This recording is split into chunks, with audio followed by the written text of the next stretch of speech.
Hey everybody, it's Chad with Nobody Else's Auto. Got a little bit of breeze today, but hopefully not near as bad as it's been the last couple of days. Next week's looking good, so hopefully we're gonna get some nice, bright, clear, and calm, sunny days to shoot some cool video next week. So tonight, as we're working our way through the new yard, let's take a look at some GM pickups.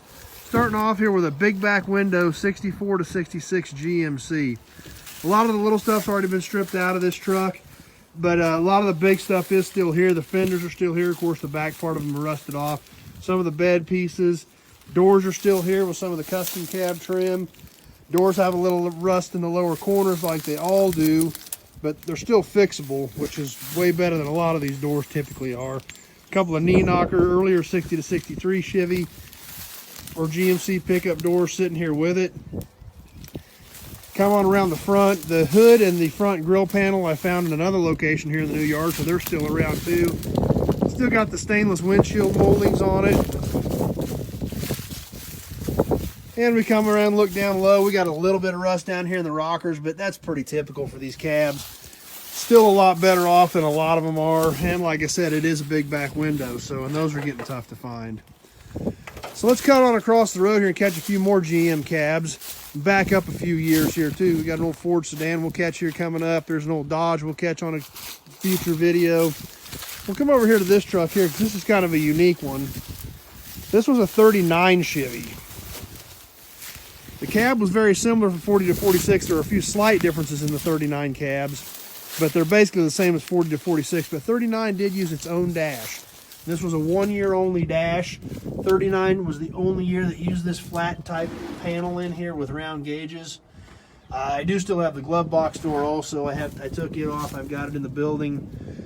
This cab's already had some cutting done on it, so there's still probably some pieces that could be used out of it, but the cab really isn't savable. Front fenders are still here. They're rough, but any 39 front fenders are tough to find, so the left one might not be fixable. The right one's probably still fixable. It's got a couple cracks in it, but cracks are a lot easier to fix than rebuilding rust where metal no longer exists. So coming on back around this way, there's a 41 Chevy car we'll catch in a future video. Let's take a look at this one here. We got a 37 or 38 Chevy cab. This is just a cab. There's no chassis under it. Still got the dash panel in it. And this cab looks pretty solid still. Definitely would be a good start to a hot rod project or possibly a good replacement cab. We can look down in there and still see it's still got all the rockers and steps and everything are still in it. So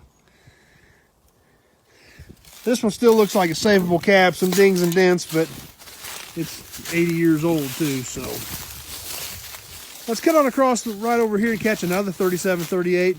This one was a 1.5 ton truck, had the bigger wheels on it. Still got some fenders on it, although they would be for the bigger wheel openings.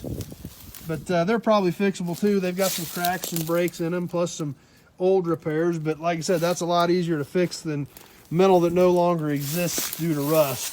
So this cab's still mounted on the chassis. As usual, typical dings and dents for a cab from the 30s. Still got the back window frame in it.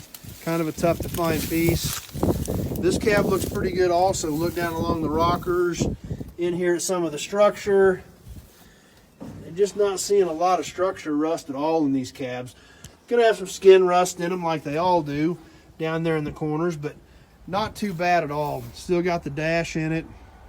So, like I said, even though a lot of this stuff isn't complete anymore, there's still a lot of hard to find pieces on a lot of these trucks. And when we've got good structural cabs, that's definitely something to work with. There again, we got a little bit of skin rust over here, but we look inside, we look at the rockers, we look at where the cab mounts are at. Looks pretty decent. So anyway, there's some GM trucks for tonight. We hope you enjoyed it. As always, I appreciate you swinging by and hanging out with me for a few minutes and taking a look at some cool stuff. I always enjoy having you here. If you've got any specific questions about cars or parts, just give me a shout. The number's on the page, or it's 620-786-4428. And thanks for stopping by. Glad you were here, and we will catch you on the next episode.